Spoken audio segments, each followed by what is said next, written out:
Bueno, en este momento me encuentro trabajando en un doble puente H. El mismo sirve para controlar dos motores de corriente continua con inversión de sentido de giro, o en el caso en que lo estoy probando ahora, para controlar un motor paso a paso bipolar. Cada puente H maneja una de las bobinas del motor paso a paso, y bueno, combinando las entradas podemos manejarlo. Este circuito es parte de uno de los robots que están construyendo en la escuela. Entonces la idea era tratar de desarrollar la teoría que hay detrás de este circuito, plantear algunos cálculos y bueno, ya que lo tengo que hacer para la escuela, aprovechar y compartirlo en el foro. Básicamente, cada rama del circuito tiene este esquema. Vemos un transistor PNP, en este caso el B640, que tiene 1 ampere de corriente de colector, un transistor NPN, en este caso su complementario, el BC639. Vemos unas resistencias de 1K, estas resistencias después veremos, es probable que las aumentemos, es para mantener la tensión de base de cada uno de los transistores en el caso del PNP a positivo y en el caso del NPN a negativo, para que no queden al aire bajo alguna eventualidad. El motor se conecta entre los colectores de los transistores, un transistor aporta GND y el otro transistor aporta 12 volt. Esta es una rama del puente H, la otra rama estará dibujada en esta otra parte, pero la hemos sacado por simplicidad. El primer tema de este circuito es poder calcular las corrientes de base que me aseguren la saturación de los transistores para que el circuito funcione de forma correcta. Vamos en primer caso a ver el cálculo de la corriente de base del primer transistor.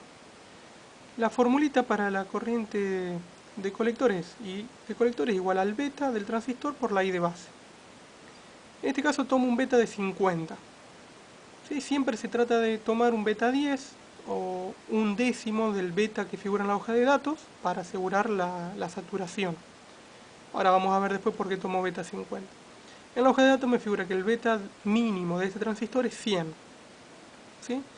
Si yo uso 50 estoy seguro que voy a conseguir su saturación.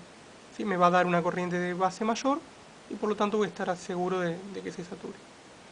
Bueno, la I de base es la corriente de colector dividido el beta.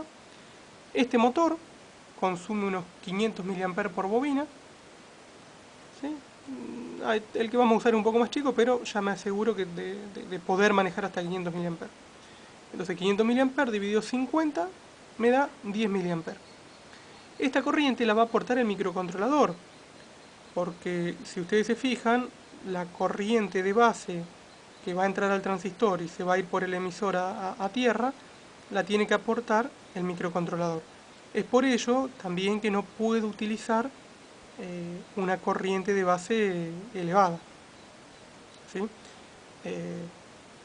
Estos transistores tienen la ventaja de que pueden conmutar una corriente bastante elevada, 1 ampere para un TO92 es bastante, pero bueno, tiene la desventaja de un HFE un poquito bajo, o de un beta en realidad un poquito bajo.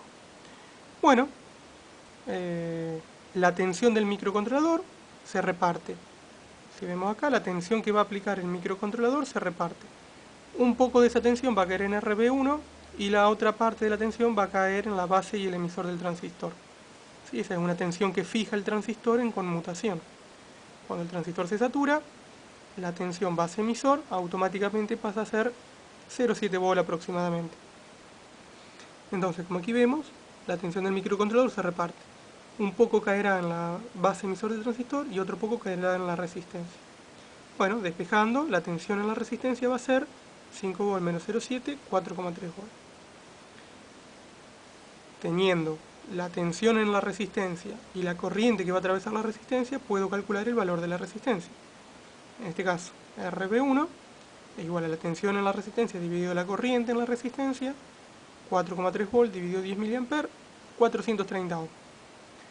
como 430 ohm no es un valor comercial, tengo 390 o 470, elijo 390 a fin de que la corriente de base aumente un poco, ¿sí? Y no me disminuya. Bueno, con este valor de 390 la corriente de base va a ser 11 mA. Y el microcontrolador va a tener que proveernos de esos 11 mA. ¿Sí? Nos va a quedar después de tarea revisar que el microcontrolador pueda hacerlo. Bueno, con esto ya calculamos entonces la corriente del primer transistor. Ahora fíjense en lo que sucede en este circuito, cómo funcionaría. Cuando el microcontrolador me da un nivel alto en este pin, empieza a circular una corriente por la base del transistor y lo satura. Cuando lo satura, la tensión colector y emisor se hace prácticamente cero, creándose en este punto una tierra, casi tierra, digamos. Tenemos B1, pero en realidad hay una pequeña caída de tensión en el transistor, ¿sí? Entonces este motor es como si estuviese prácticamente a nivel cero, a tensión cero.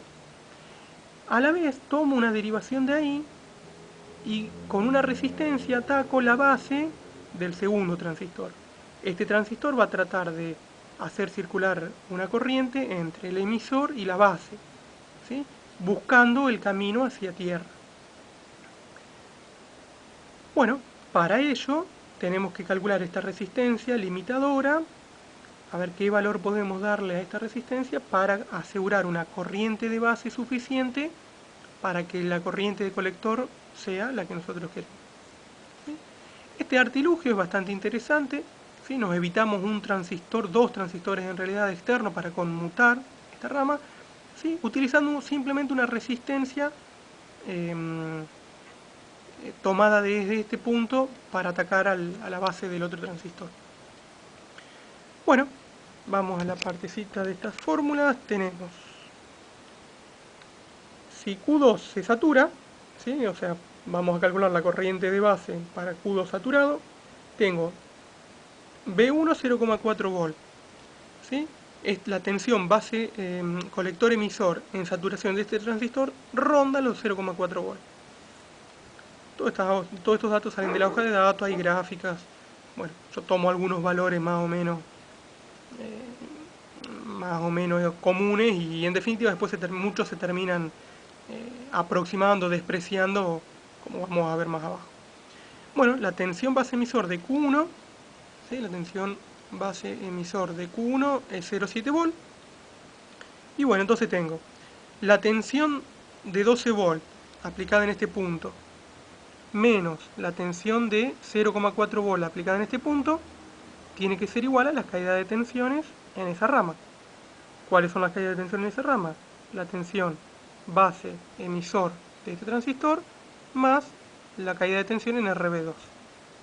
¿Sí? Entonces, fíjense en que 0,4 y 0,7 frente a 12 es muy poquito lo que aporta. ¿Sí? Me hacen que la tensión de alimentación de esa parte del circuito sea 11 volts. Entonces la caída de tensión en la resistencia de RB2 va a ser 11 volts. La corriente de base será 500 mA dividido 10, en este caso tomo un beta de 10, fíjense en por qué. En este caso, la corriente de base no la va a aportar el microcontrolador, fíjense en el circuito que haría la corriente de polarización. Vendría por el emisor, pasaría por la masa, pasaría por la base, atraviesa la resistencia RB2, llega a este punto, pasa por el transistor y llega a tierra. ¿Sí? La corriente de esta base la aporta este transistor. ¿Sí? Entonces ya puedo tomar una corriente más elevada para que me asegure la saturación de este transistor. ¿Sí? Por eso en este caso sí tomo beta 10, obtengo 50 mA. Hay que tener cuidado que la corriente no sea muy elevada para que no rompa la base. Y cuando la cámara haga foco, acá lo explico. Como esta corriente la provee Q2 en su camino a GND, puedo tomar beta 10 para saturar bien a Q1. Bueno, entonces la resistencia RB2 será la tensión en ella dividido la corriente, 11 volt dividido 50 mA, 220 ohms. ¿Sí?